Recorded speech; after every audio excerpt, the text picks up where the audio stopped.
Guys, আজকে তোমাদের একটা এমন সুবিশাল জাদুই পাথরের কথা বলবো যেটার কথা শুনে তোমরাও আমার মতো অবাক হয়ে যাবে।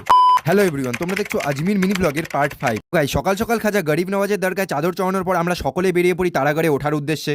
আর গাইস, নিচ থেকে শুনেই এসেছিলাম যে এই পথ ওঠা অতটাও সহজ না, আর সেটা হয়তো তোমরা নিজ চোখে দেখতেই পাচ্ছ। তবে কষ্ট করলে যে তার একটা যথাযথ ফল পাওয়া যায় সেগুলো আমরা এই দৃশ্যগুলো দেখে পেয়ে গেছিলাম, সেটা বললে ভুল হবে না। তারপরে রাজুদা সেটা কিছু পোস্ট দেখে আর পাহাড়ে শোষা তরমুজকে ফাইনালি আমরা পৌঁছে যাই সেই জাদুই পাথরের কাছে। আর যদি বলি এই পাথরের কথা, তাহলে হযরত সৈয়দ মীরা হুসেন যখন তার সাথীদের সাথে এখানে নামাজ পড়ছিল তখন তারাগড় থেকে জাদুকর জ্যাপাল এই পাথরটা ফেলে, আর তখনই বাবা তার দু আঙ্গুল দিয়ে এই পাথরটাকে হাওয়ায় আটকে দেয়। তবে এ পাথরে বাবার এখনো আঙ্গুলের কিছু ছাপ রয়েছে, তবে জানি না এগুলো কতটা সত্য। তারপরে পাহাড়ে উঠতে উঠতে দেখি সবাই কিছু টাকার বিনিময়ে ঘোড়ার সাথে ফটো তুলছে, তাই বেশি দেরি না করে আমিও কিছু ফটো তুলি। বাট আমার ফটোগুলো অত্যাধিক ভালো চলে আসায় তোমাদের সামনে সেগুলো তুলে ধরতে পারি না।